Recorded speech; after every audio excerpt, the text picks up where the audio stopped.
Hi guys, मैं विमल कुमार। आज की इस वीडियो में बात करेंगे चारपिट्स मेथड के बारे में, जो कि partial differential equation of higher order and partial differential equation of first order and higher degree का अगला टॉपिक है। इससे पहले हम लोग जान चुके हैं standard form method, problem solve करने के standard form method. Charpit's method भी प्रॉब्लम सॉल्व करने के ही मेथड है। ये इसे ही मोर पावरफुल मेथड कहा जाता है।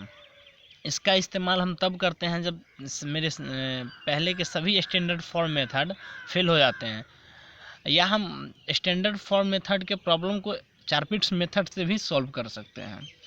यदि कोई फंक्शन है z equal to f x Y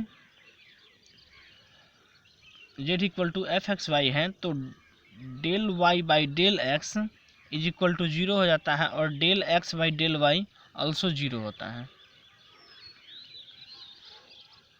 Because here x and y both are independent variable, z is dependent variable which depends on x and y, तो इसलिए हम इसे लिख सकते हैं p equal to del Z by del x and q equal to del Z by del Y.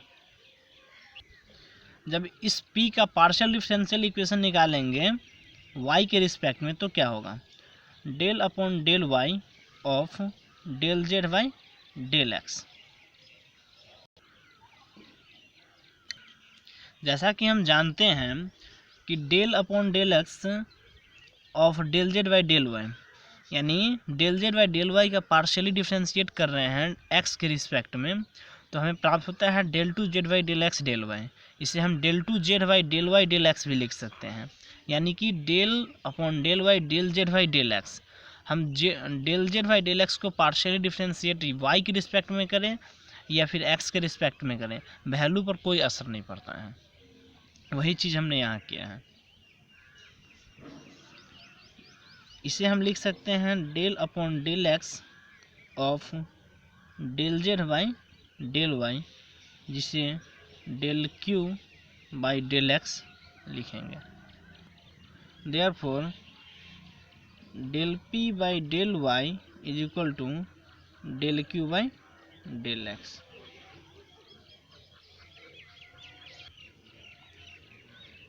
चूँकि मान लीजिए z equal to z x y कोई फंक्शन है, डी जेड क्या हो जाएगा? डी जेड हो जाएगा del Z by del x of d x plus del Z by del y of d y. ये हो जाएगा d z by d x del Z by del x p d x plus q d y d z equal to solution of partial differential equation जो है वो यही देगा। यहाँ देखिए f equal to f of x y z p q एक function दिया हुआ है, तो del f by del x हो जाएगा del f by del x of del x by del x. इसी प्रकार f को डिफ्रेंशिएट करेंगे y के रिस्पेक्ट में और y को डिफ्रेंशिएट करेंगे x के रिस्पेक्ट में, तब हमें प्राप्त होता है del f by del x del f by del z of p del f by del p of del p by del x plus del f by del q by del x. Del x by del x 1 हो गया, del y by del x जो independent variable है x और y एक दूसरे के respect में 0 होता है, डेल Z by del x P होता है, del p by del x वही रह गया, और del q by del x. इसी प्रकार y del f by del y के ये हो गया। आइए जानते हैं वर्किंग रूल। कोई भी क्वेश्चन दिया रहे हैं तो उसके सभी को LHS में ले आएंगे और इस फॉर्म में लिखेंगे f of x y z p q is equal to 0, यानी RHS में जो कोई भी वैल्यू होगा उसे हम LHS में ले आएंगे। LHS इक्वल टू f मान लेंगे। दूसरा काम करेंगे कि f इक्वल टू हम मान लेंगे f of x y z p q, और तब हम तीसरा काम करेंगे कि हम del f by del x del f by del y del f by del z del f by del p और del f by del q का वैल्यू फाइंड आउट कर लेंगे। उसके बाद इन वैल्यूज को हम चारपिट्स ऑक्सिलरी इक्वेशन में रखेंगे। इन सभी वैल्यूज को हम चारपिट्स ऑक्सिलरी इक्वेशन में डालेंगे। उसके बाद ये एक सिमिल्टेनियस डिफरेंशियल इक्वेशन हमें प्राप्त होगा जो पी और क्यू में होगा।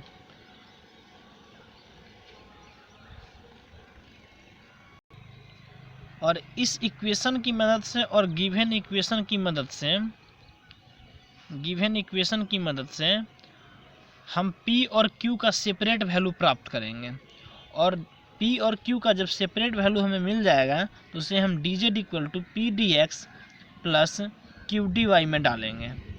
ये मेरा 5वां काम होगा और उसे हम इंटीग्रेट कर देंगे। उसके बाद रिक्वायर्ड सॉल्यूशन हमें प्राप्त हो जाएगा।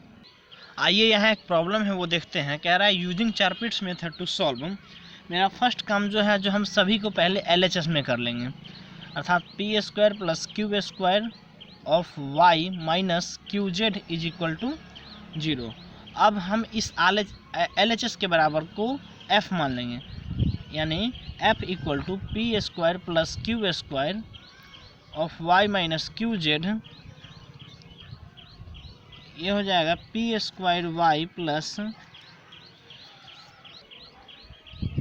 Q square y minus q z. अब इन वैल्यूज को हम चारपिट्स ऑक्सिलरी इक्वेशन में डालेंगे। अब इन वैल्यूज को हम चारपिट्स ऑक्सिलरी इक्वेशन में डाल रहे हैं। We take its first 2 members and solving it. हमें एक इक्वेशन प्राप्त हुआ p square plus q square is equal to a square. अब इक्वेशन को सॉल्व करने के लिए इक्वेशन हमें सेपरेट वैल्यू प्राप्त करना होगा P और Q का। तो ये कैसे प्राप्त होगा? तो इक्वेशन फर्स्ट और सेकेंड को सॉल्व करेंगे। तो p square plus q square of y equal to q z था इक्वेशन फर्स्ट। उसमें p square plus q square का वैल्यू डाल देंगे। P square plus q square बराबर ए स्क्वायर के इस वैल्यू को हम इक्वेशन फर्स्ट में डालने पर हमें प्राप्त हुआ q equal to a square y by z. अब इस क्यू के इस वैल्यू को हम इक्वेशन 2 में डाल रहे हैं। वहाँ से हमें पी का वैल्यू प्राप्त हुआ a by z under root of z square minus a square of y square.